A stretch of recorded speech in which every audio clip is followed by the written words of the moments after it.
This will be a day long remembered. Now I am the master. Welcome to another episode of Legends and Theories, and welcome to my video for one musical scene. With this, I decided to go and do the execution of Order 66, and with it, I decided that because this scene has very little dialogue, and it is mainly just the music from John Williams that goes and carries you through this scene. With it, I went and counted, and from the time that Order 66 begins until the end of the scene, there is only 8 lines spoken throughout it, and almost all of them are the exact same. It is either Palpatine saying Order 66 needs to be executed, or a clone trooper replying to the order. I might have, miscalculated, but I listened through it twice, only with the audio on, and with it I'm counting a line as from the beginning of the sentence until they are fully done. So although it might be a sentence or two in it, I am just counting the full line from beginning to end. And with it, I'm just gonna go and play out the scene, and I'm gonna go and break down the different parts and show how John Williams was doing such a great job with this scene. And even though that's gonna make this not monetizable, my channel isn't big enough, and once it is, I want this just to be something I could use to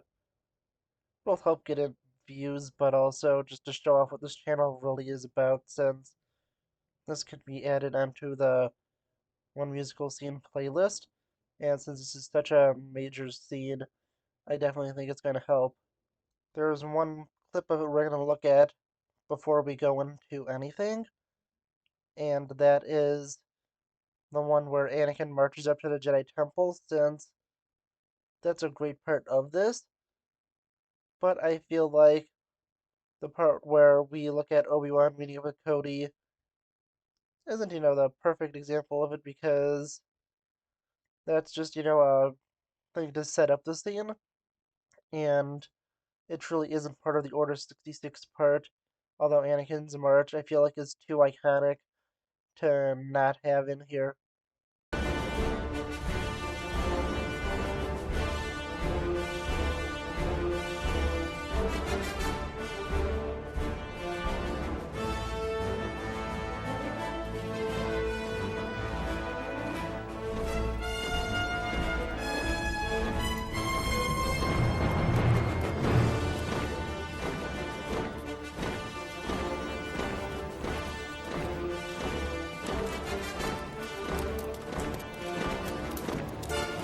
And we begin our scene with the March upon the Jedi Temple.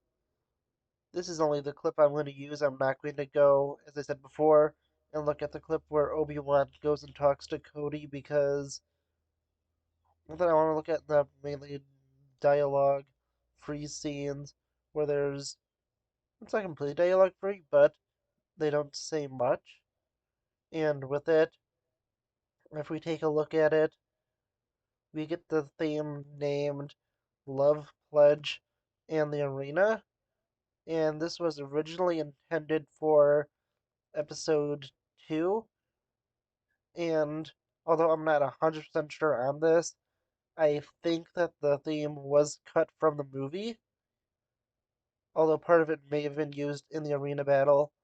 this part definitely was not. And with it, we get to see just how ironic this kind of is, since the scene this was originally intended for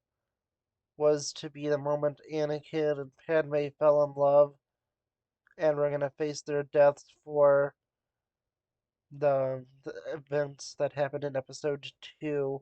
being executed by the Geonosians. But with it, we actually have the opposite happening here, where Anakin's love is making him pledge himself to the dark side, and the arena here instead of being the Geonosian arena, is going to be his killing arena in the Jedi Temple. And from what I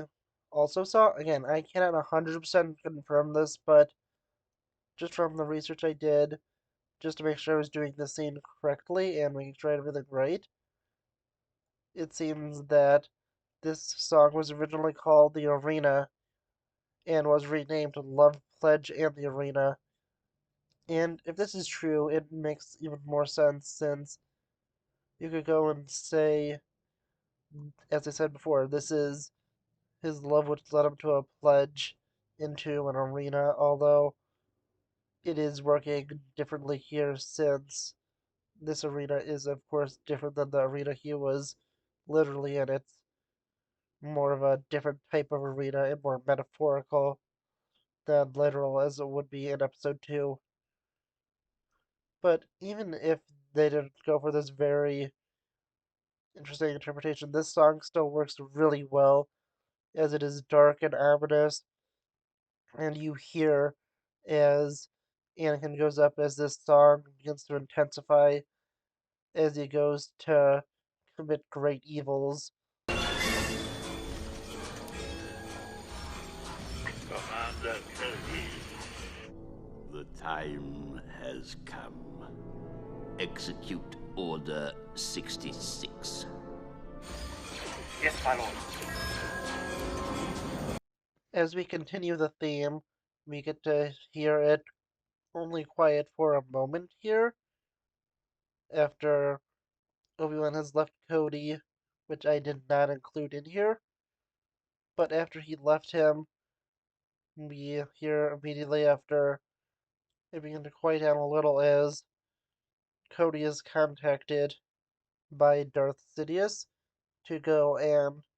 execute Order 66, and with it, we hear as the music begins to intensify even more, becoming even more ominous as Cody goes and coldly executes the order. And with this, if you take out of context everything that happens in Clone Wars, you just see a soldier go and turn on someone you could clearly see in the scene before was extremely close to and was a good friend of. And you see how, with the flip of a switch, or in this case, the saying of the words, execute Order 66, Cody goes and fires at his friend. And if you take into context Clone Wars, this scene is made even more tragic with the fact of the inhibitor chip. But we're talking about the music here, and I would love to do another breakdown of this scene, just looking at everything else. But still, it is very tragic, and you get to see just how this music is intensifying as the moment is coming for the galaxy to change forever.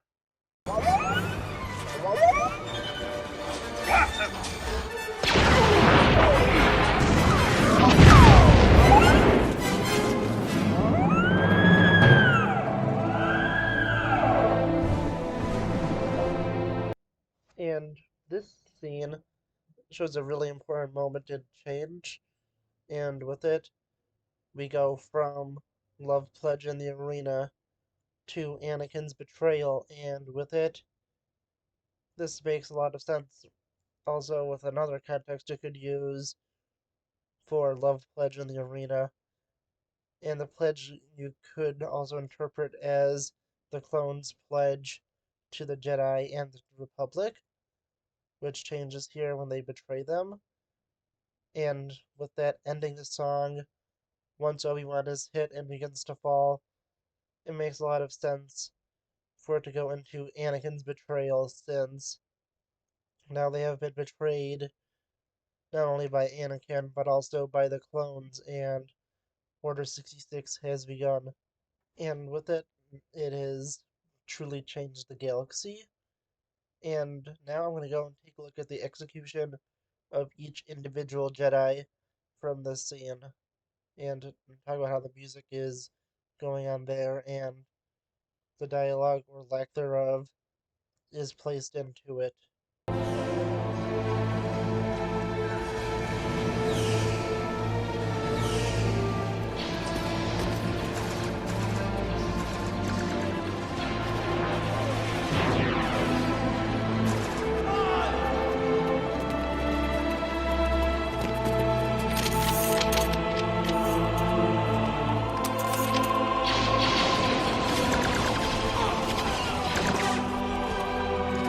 We begin on the world of Megiddo,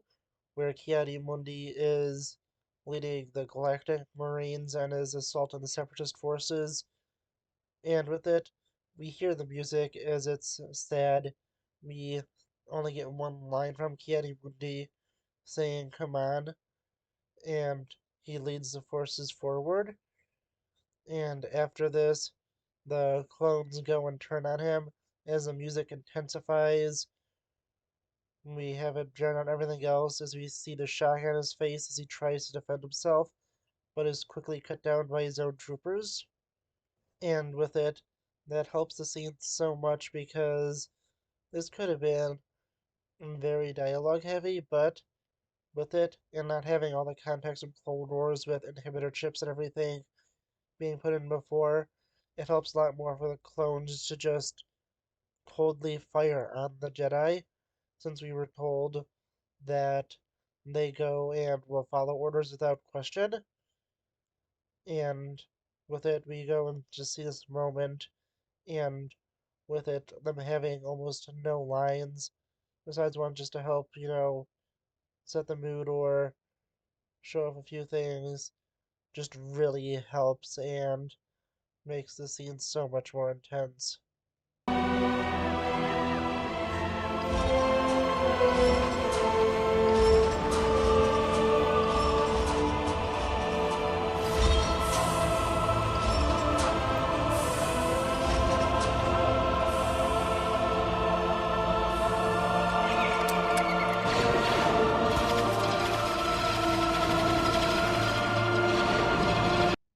We now cut to the planet of Felucia, where Aayla Secura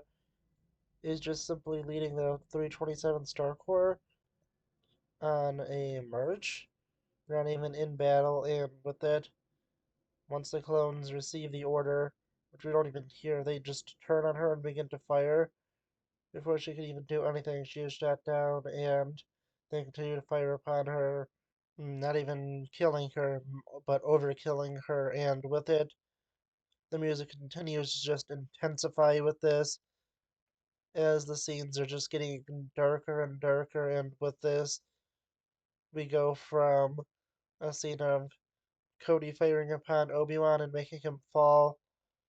continuing to a scene where Ki-Adi-Mundi has a chance to fight back, and now Aayla Secura is just shot down before she could even react to anything. But yeah, this scene is just done so well, and the intensity of the music just helps it so much, and if this music was not there, this scene would not be as good because it would just not feel as intense, since that's what the music does, since there's not that much dialogue here. And this scene was probably one of the best examples of it because it shows how no lines at all could just really benefit this, and you get to see as she is completely shot down to her death.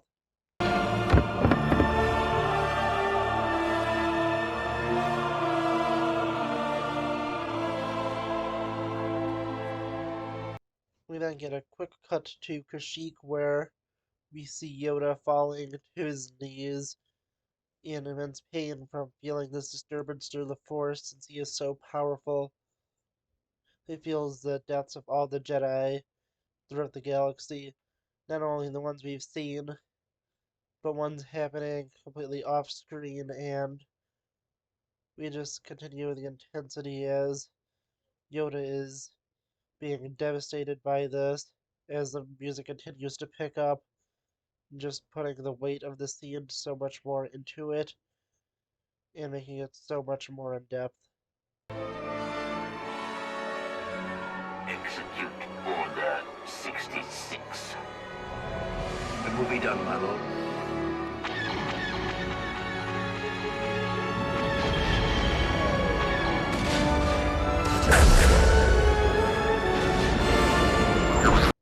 We then see the execution of Plo Koon. At least execution for now, because I honestly think the odds are like 50-50 that Dave Filoni's going to find a way to bring him back,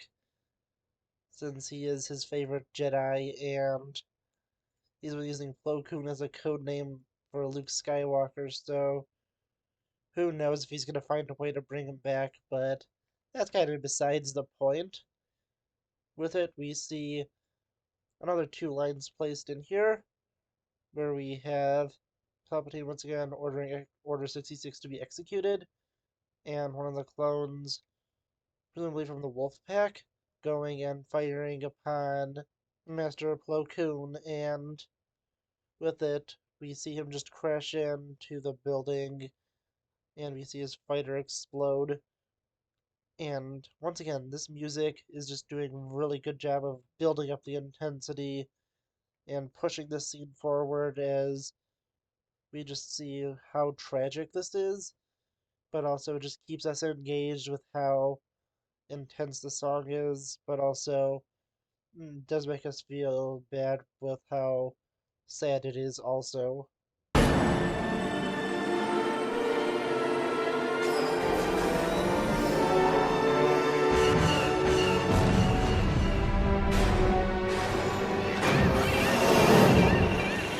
We then see the music go down in its intensity a little as we see Jedi Master Stessa shot down by her clones on a speeder bike, and she crashes into the water as you just basically hear some of the sounds of nature going on around it. And with this,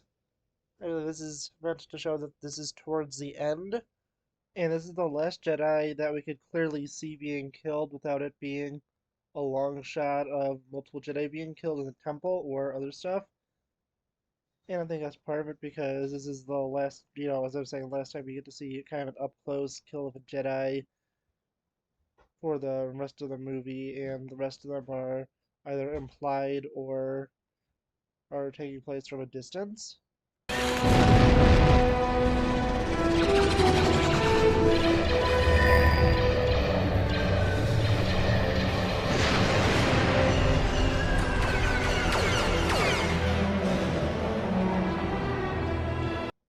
And then we get to hear the music. It's just a little more neutral. It's just showing the Battle of Kashyyyk, just to show what's going on in the war, and it's still being fought even though the clones are turning on the Jedi. And with it, it's a pretty, neutral scene right before Yoda's attempted execution, and with it, it's pretty clear that there's not much going on here besides a normal battle until this change happens, and this gives us what it would be like for a full experience of a Jedi to be in it, since we only got stuff from the side with like Ki-Adi-Mundi, where we don't get to see the full battle, but we just get to see the destruction of the Clone Wars, and the music just kind of shows how it's a little more neutral here, and this is supposed to be normal until it picks up again to show Yoda's attempted execution. It will be done, my lord.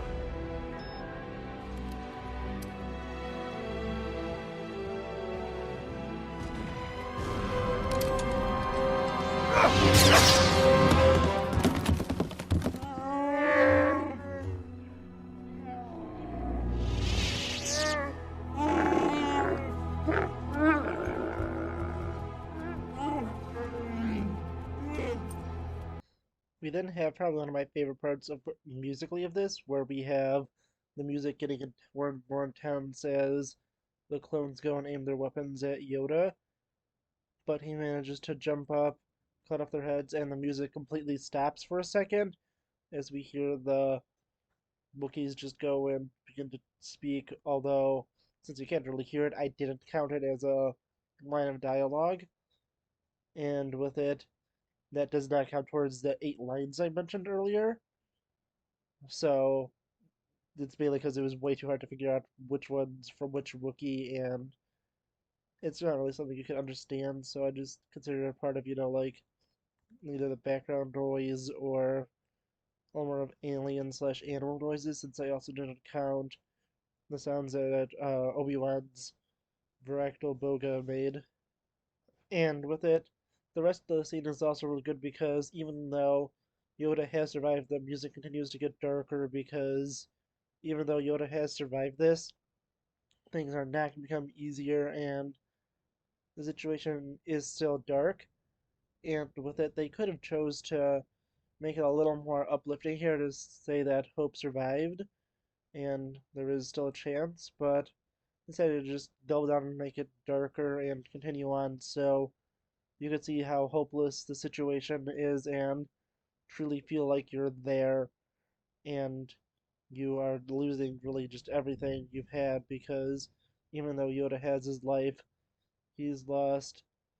thousands of friends in the Jedi Order and has been fully betrayed by both Palpatine and the clones.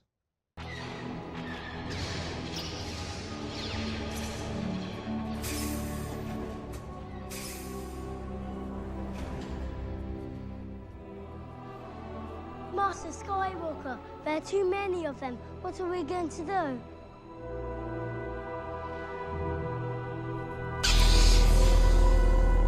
Our final scene is in the Jedi Temple where we get to see the Jedi being executed as Anakin goes to kill the younglings, and this is the ultimate moment of Anakin's betrayal that we get to see, since throughout the rest of it we've just been seeing Order 66, and this is the moment Anakin truly betrays the Jedi and his principles, since you could make some valid arguments for everything, including killing Mace Windu up to this point of him being afraid, but with this, we see the first truly irredeemable act that he's about to commit, and of course, it's a little too dark to put in a movie to show Anakin Skywalker going and cutting down children, even though he is a villain now, and he is Darth Vader. That's just something that probably would have tossed this movie up to like a rated R movie, and with it, I think it's fine that they did cut it out and didn't. Well, I also didn't had that joke for cut it out, but they cut here, so we didn't get to see the true horrors of it, but we have it confirmed later on in the movie. And I like how the music now is very ominous and it's building up in darkness and intensity until Anakin pulls out his lightsaber to go and execute the younglings. And looking at this scene as a whole, you could really see how John Williams' music went and helped this scene become so much better because without it, you would not have the intensity that's put there. You would just have a few scenes of some Jedi being killed, and without it, the scene would just feel it would just feel like something that happened. But John Williams' theme here, both themes are so intense and help build up the intensity in this and build us up to the moment where each Jedi dies and we get to see just the horrors going throughout the galaxy. And yeah, honestly, this scene really works well, and I really did enjoy doing this. Whenever I see one of these challenges throughout the internet to go and try and put something in, I want to go and do it because I like having a little bit of a challenge and doing something different and unique. And I'm going to include the playlist both in the comments, the description, and as long as I could add it into a card on the top, I'll add it there. But yeah, I really do hope that you enjoyed this video, and if this isn't your first time seeing my channel through this playlist, check out my other videos, and I do hope you enjoyed, and I'll see you all in the next episode of Legends and Theories. Thank you for watching this episode of Legends and Theories. Please subscribe, like the video, share the video, leave a comment, check out the video on screen, and may the Force be with you.